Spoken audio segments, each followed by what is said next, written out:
Olá, sejam bem-vindos. Gostaria de iniciar o programa de hoje tirando algumas dúvidas enviadas e até pontos questionados por alguns internautas após a publicação do programa piloto ou programa 01, como alguns mencionam. O programa não é partidário, não é defensor deste ou daquele político. O programa tem um compromisso de informar e divulgar. Pessoas entram e saem, mas as instituições continuam, e o nosso compromisso é com o retorno social e desenvolvimento do Brasil, que por meio deste setor de grande importância para o cenário mundial, influencia acordos comerciais, geração de emprego, além de pesquisas que propiciam melhorias para a sua saúde e a da sua família. Agora sim, começa o seu programa que destaca as notícias do setor que mais cresce no país, além de ser geradora de milhares de empregos, retorno econômico e desenvolvimento para os brasileiros. Isso tudo sem esquecer da operacionalidade e tecnologia das nossas instituições de defesa e segurança. Eu sou Luiz Camões e começa agora o Defesa News.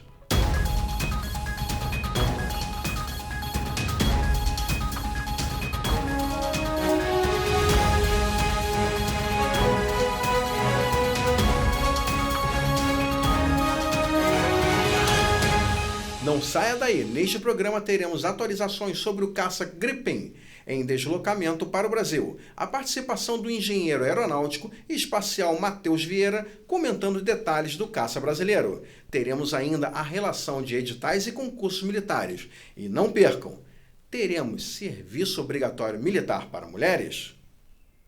Jornalistas participam de capacitação com o Exército para atuar em áreas de conflito. Na primeira semana de setembro, 28 jornalistas de todo o Brasil participaram do estágio de preparação para jornalistas e assessores de imprensa em área de conflito no Centro Conjunto de Operações de Paz do Brasil, com militares do Exército, Marinha e Força Aérea. O objetivo do curso é preparar os profissionais de imprensa para atuarem em áreas de conflitos com instruções diurnas e noturnas, em um cenário onde retrata um país fictício chamado de Carana, simulando incursões e conflitos, submetendo os alunos a condições quase reais em cenários com explosões, deslocamentos, técnicas de progressão, gás lacrimogênio, primeiros socorros, fogo e frio.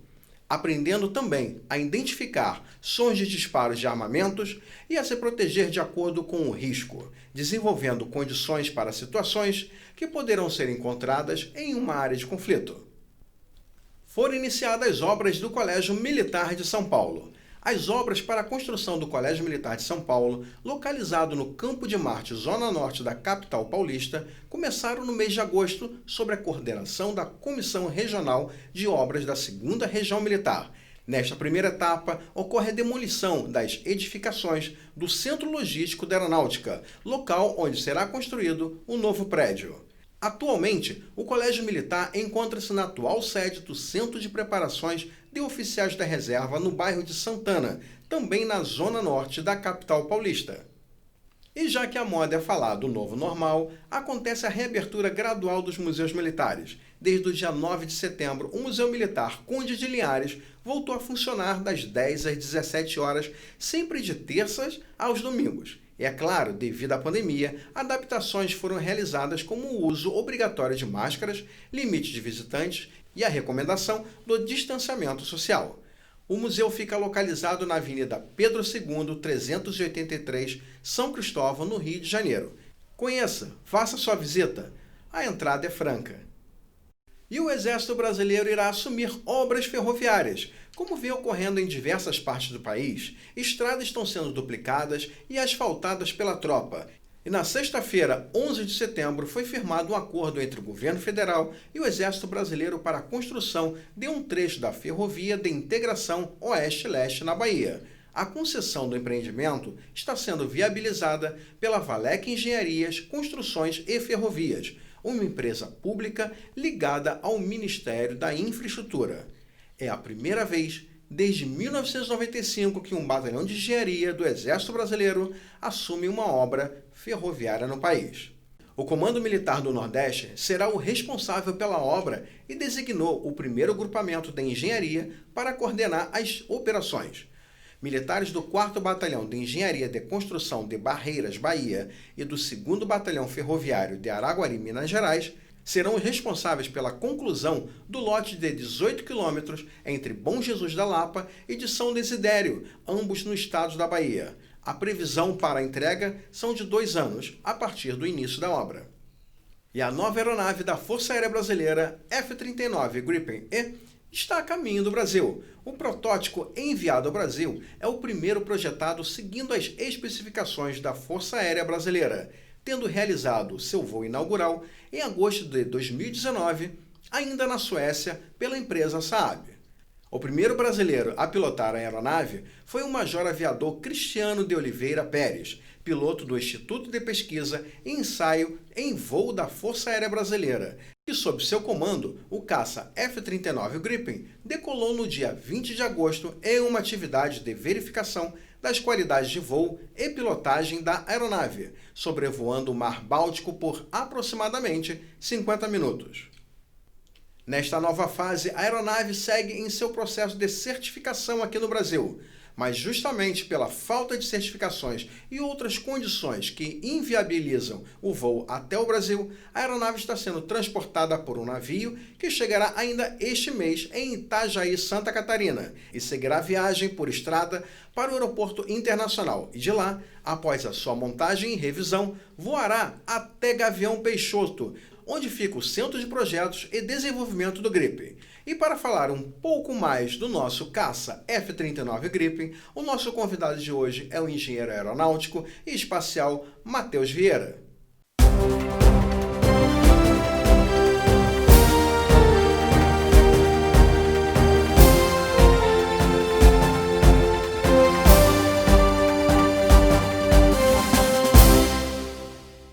Olá, eu sou o Matheus Vieira e no assunto de hoje nós vamos tratar da primeira unidade do Gripen E, que está viajando para o Brasil para ser entregue à FAB. Um caça de 4ª geração de altíssima tecnologia, o Gripen é produzido pela sueca Saab e desenvolvido em conjunto com a Força Aérea Brasileira na sua versão E e F.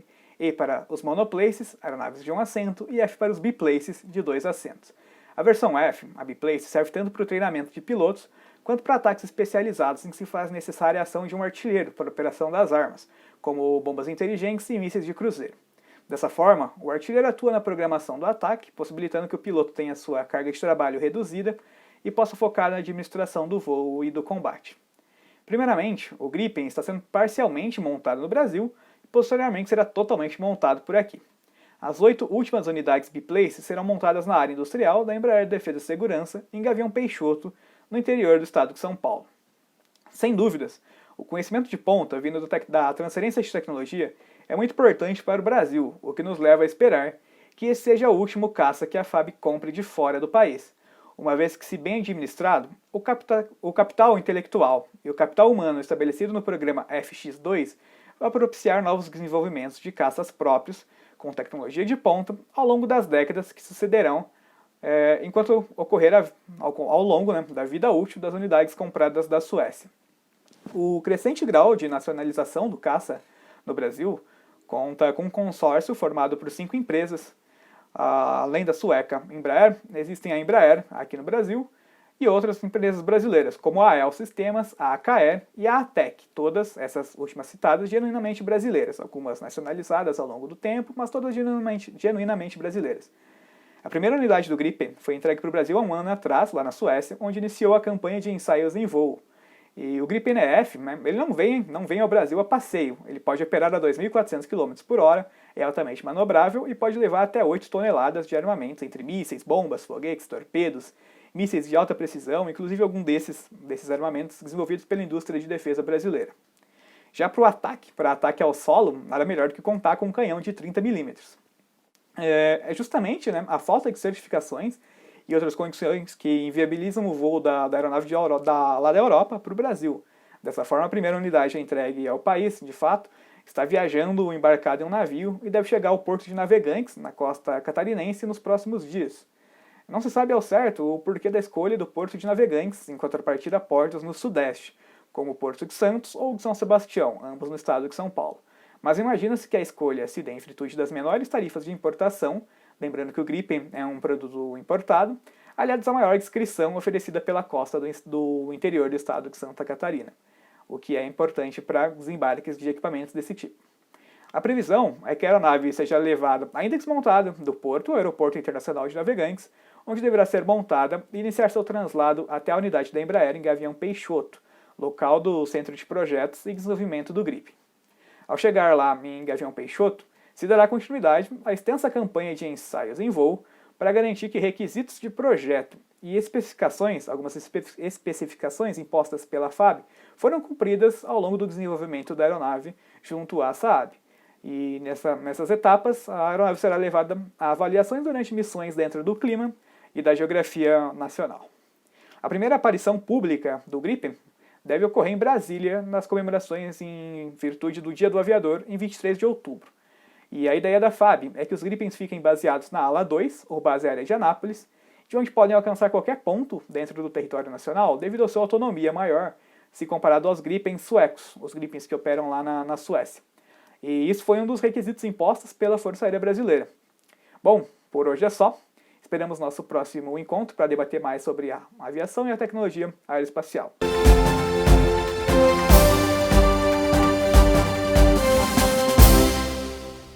A Associação Brasileira da Indústria de Defesa, visando conectar empresas e profissionais do setor aeroespacial de defesa e segurança, criou na rede social conhecida no Brasil como LinkedIn o grupo Vagas e Currículos, que é uma iniciativa importante neste atual cenário no qual estamos vivendo.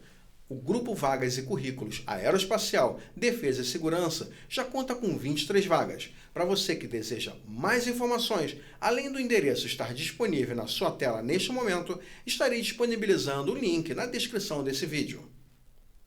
E por falar em oportunidades, a Agência Espacial Brasileira abre inscrições para o catálogo de fornecedores do Centro Espacial de Alcântara. Com o objetivo de mapear as empresas com interesse em fornecer serviços para as operações comerciais a partir do Centro Espacial de Alcântara, localizado no estado do Maranhão, a agência inicia as inscrições para que as empresas participem do catálogo de fornecedores, podendo participar empresas nacionais ou estrangeiras. E nesta primeira fase, as empresas interessadas deverão preencher um questionário que estará disponível no site da Agência Espacial Brasileira. Acesse agora www.gov.br/AEB. E para facilitar ainda mais, o link estará disponível na descrição deste vídeo lá no YouTube. Então não esqueça de conferir. Com mais de 5 milhões de metros quadrados, a Amazônia brasileira foi homenageada no dia 5 de setembro, data que coincide com a criação da província do Amazonas em 1850 por D. Pedro II. No Dia da Amazônia, a região obteve um marco histórico, com a maior concentração de militares em toda a sua história. Além das patrulhas e treinamento pelas Forças Armadas, com a atuação da Marinha, Exército e Força Aérea, os militares levaram serviços essenciais à população, como atendimentos hospitalares, distribuições de cestas básicas, serviços de entrega de materiais, deslocamento e manutenção de acessos por toda a região. Serviço militar obrigatório para as mulheres. Durante uma reunião ministerial, o ministro da Defesa, Fernando Azevedo e Silva, falou sobre um estudo para o serviço militar seja obrigatório também para as mulheres. O anúncio desse estudo foi feito após uma youtuber ter feito uma pergunta durante a reunião com o presidente Jair Bolsonaro. O Brasil também defendido? Fernando, ministro da Defesa. Vai ficar melhor ainda, porque o grande projeto da defesa é o serviço militar obrigatório para as mulheres.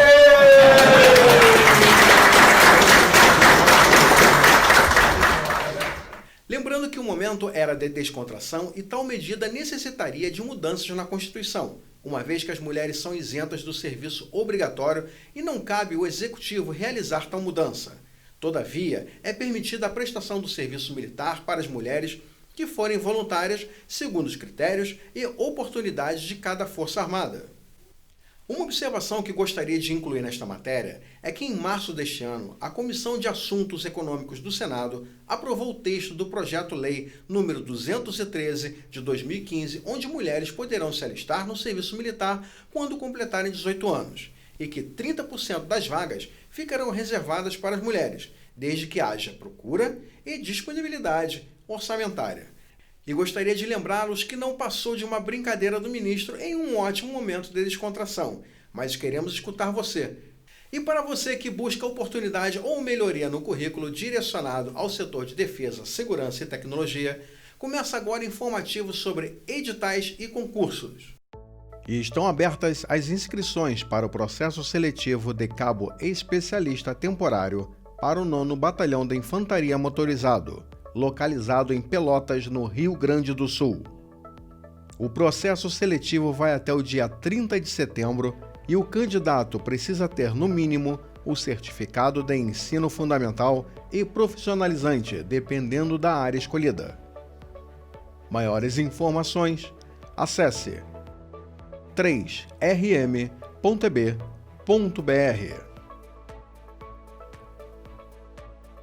E até o dia 25 de setembro, as inscrições para a segunda edição da Feira Virtual de Ciências da Agência Brasileira Espacial estarão disponíveis.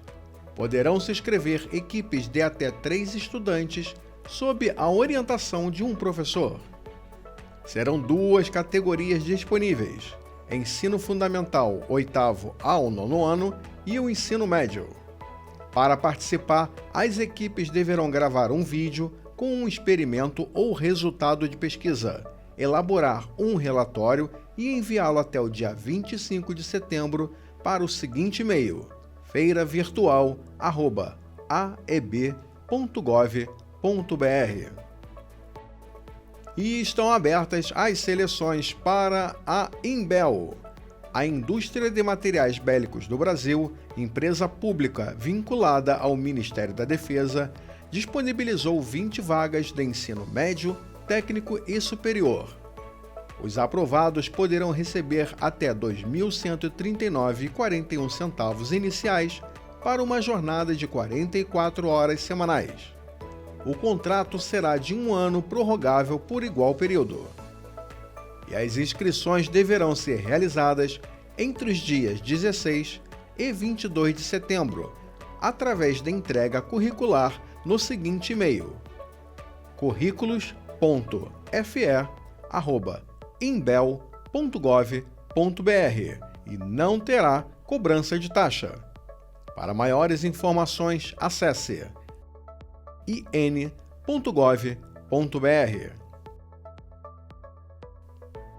E o Exército Brasileiro está promovendo a 4ª edição do Festival de Fotografias Militares.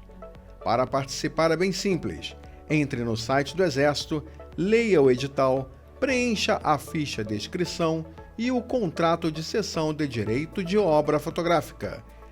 Após o preenchimento, envie para festivalfotografia@seconsex.eb.mil.br, contendo como anexo as fichas de inscrição, o contrato de cessão de direitos autorais devidamente preenchidos e assinados em formato PDF, bem como o seu filme em formato MP4 por meio de WeTransfer. Maiores informações, acesse .eb.mil.br.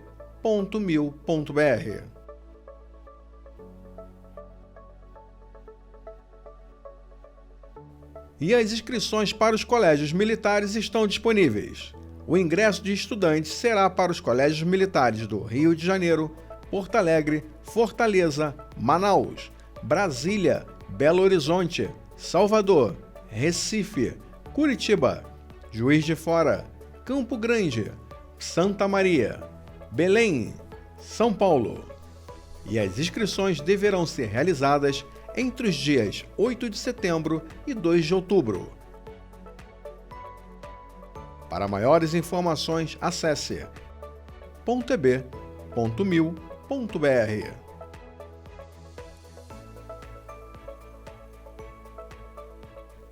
O Exército Brasileiro recebeu o primeiro lote de uniformes inteligentes. A Força recebeu no final de agosto o lote de 950 uniformes inteligentes para o projeto Cobra. Os uniformes serão distribuídos nas unidades das Forças Terrestres para testes de resistência e das funcionalidades da nanotecnologia. O recebimento do lote piloto dos uniformes operacionais com aplicações tecnológicas desenvolvidas pela Agência Brasileira de Desenvolvimento Industrial constitui um marco importante na evolução tecnológica dos uniformes operacionais, afirmou o gerente do projeto Cobra, Coronel Paulo Roberto da Silva Gomes Filho. O Sensipan recebe antenas de comunicação satelital. O Centro Gestor e Operacional do Sistema de Proteção da Amazônia recebeu novas antenas de comunicação via satélite transportáveis. As antenas serão disponibilizadas aos órgãos parceiros do Sensipan para emprego em operações de combate a crimes ambientais da Amazônia. O equipamento foi desenvolvido por técnicos da Telebrás e visa atender os órgãos que necessitam de conexão à internet em locais isolados. Cada vez mais a gente está imbuído dessa questão ambiental, porque repercute na defesa da pátria, mas que também nos traz uma outra consciência, que é essa consciência do verde, né? Que agora o Ministério da Defesa inclui na sua pauta prioritária, né, de sustentabilidade. A escassez de minerais vai gerar nova corrida do ouro, só que agora no fundo do mar. Há muito já se fala que conhecemos mais da Lua e de Marte do que o nosso próprio planeta. Como já se sabe, grande parte do fundo dos nossos oceanos nunca foi mapeado e eles guardam muitos recursos e riquezas. Neles são encontrados minerais para a fabricação de painéis solares, baterias, medicamentos e artefatos bélicos, por exemplo. Cada vez mais a escassez desses produtos tem forçado os países a focar no ambiente até então um pouco explorado, o fundo dos oceanos. Existem 30 licenças para pesquisa no mar, com 22 países exploradores, entre eles o Brasil. No nosso litoral, por exemplo, possui sedimentações marinhas repletas de cobalto.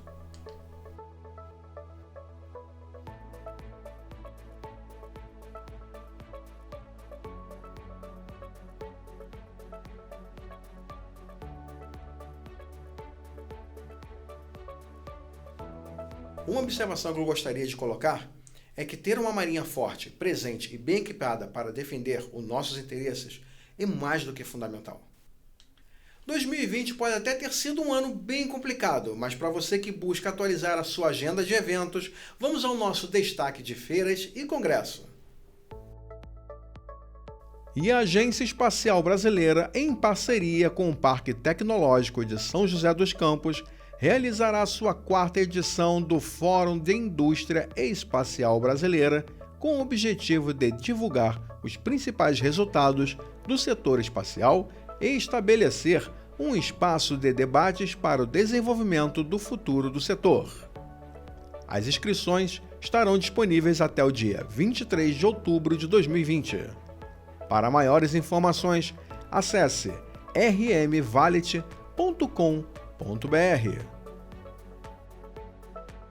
E um dos principais eventos do setor de defesa e segurança do Brasil, a Mostra BID Brasil, ocorrerá entre os dias 24 e 26 de novembro no Centro de Convenções Ulisses Guimarães, em Brasília.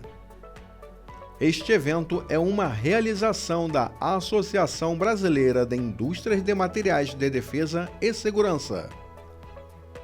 Para maiores informações, acesse mostrabidbrasil.com.br.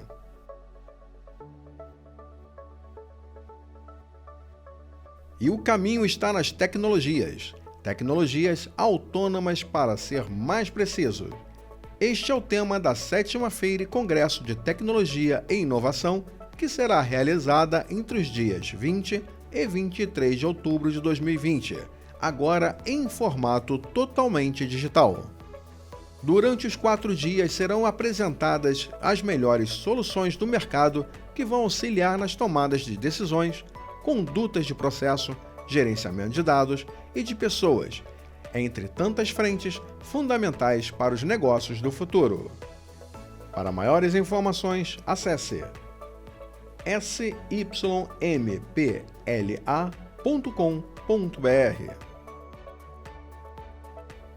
E uma consulta pública para a nova matriz energética do Brasil promete descarbonizar o país. As transições energéticas no Brasil não é nenhuma novidade. começou com a escolha do uso das hidrelétricas como base do sistema na década de 60. Depois tivemos o Proálcool na década de 80 e atualmente o RenovaBio.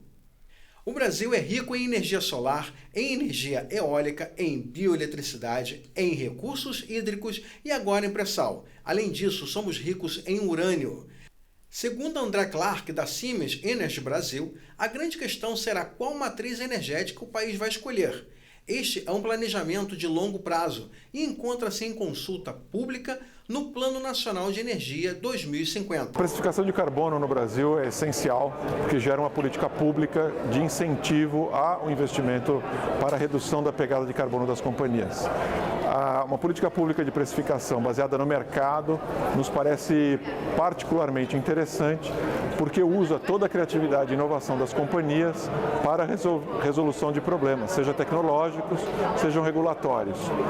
Precificação é fundamental, porque permite a atração de investimentos para a redução da emissão de carbono. A indústria será reinventada no Brasil e certamente, pelo menos na nossa visão, certamente a visão de desenvolvimento do Brasil passa por uma indústria competitiva, limpa, de baixo carbono, que usa bem esses recursos naturais. Transformando o Brasil em um país descarbonizado e, na teoria, uma energia mais barata. As Forças Armadas sempre estiveram envolvidas em ajudas humanitárias, obras, resgates e, atualmente, mesmo que boa parte da mídia não mostre, os militares estão presentes nos combates às queimadas, que infelizmente estão ocorrendo pelo país. Recentemente, um helicóptero da Marinha do Brasil, o Super Cougar, que está atuando na região do Mato Grosso desde o dia 25 de setembro na Operação Pantanal, foi utilizado para mais um resgate. Um filhote de onça-pintada com as patas queimadas foi encontrado pela equipe do Corpo de Bombeiros Militar e por veterinários voluntários que atuam no resgate de animais na região. Após receber os primeiros socorros ainda no local e por conta da sua condição, foi transferida para a aeronave da Marinha para a região de Porto Jofre e encaminhada para o Hospital Veterinário da Universidade Federal de Mato Grosso. Após a sua recuperação, que esperamos que seja breve, será devolvida à natureza.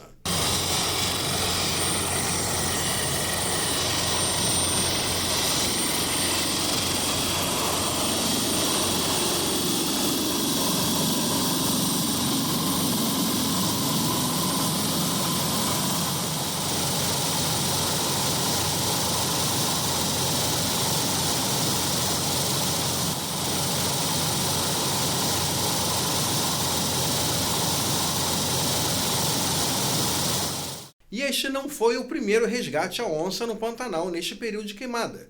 Em agosto, uma aeronave H-60L Black Hawk da Força Aérea Brasileira teve seu uso para deslocamento e salvamento de outro felino. As Forças Armadas estão no combate aos incêndios desde o dia 25 de julho em cooperação com os órgãos federais e estaduais competentes.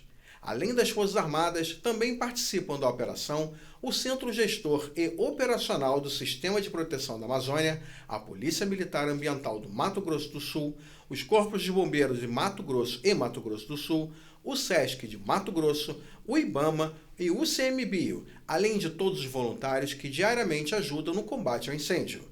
E para fechar essa notícia, gostaria de incluir os dados oficiais disponibilizados pelo Ministério da Defesa. Em mais de 40 dias ininterruptos de operação, estão sendo empregadas 14 aeronaves de forças singulares, como os helicópteros H-12, H-15, H-1, H-60, além de aviões C-130, C-98 e o C-105, que contabilizam cerca de 335 horas de voo. Soma-se também 40 viaturas e 2 embarcações utilizadas diariamente no transporte de brigadistas e no despejo de águas para conter as chamas.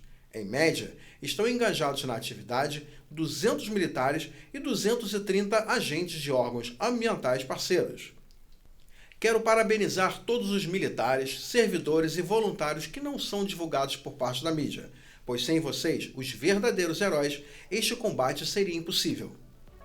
E não esquecendo que os endereços citados nas matérias estarão disponíveis na descrição desse vídeo no YouTube. Não esqueça de assinar o canal e ativar as notificações para ser avisado dos nossos programas. Estamos chegando ao final de mais um programa e gostaria de agradecer a sua participação, ao seu tempo cedido para conhecer um pouco mais sobre o setor de defesa, segurança e tecnologia. Não esqueça de avisar os seus amigos e te espero até o próximo programa. Até lá!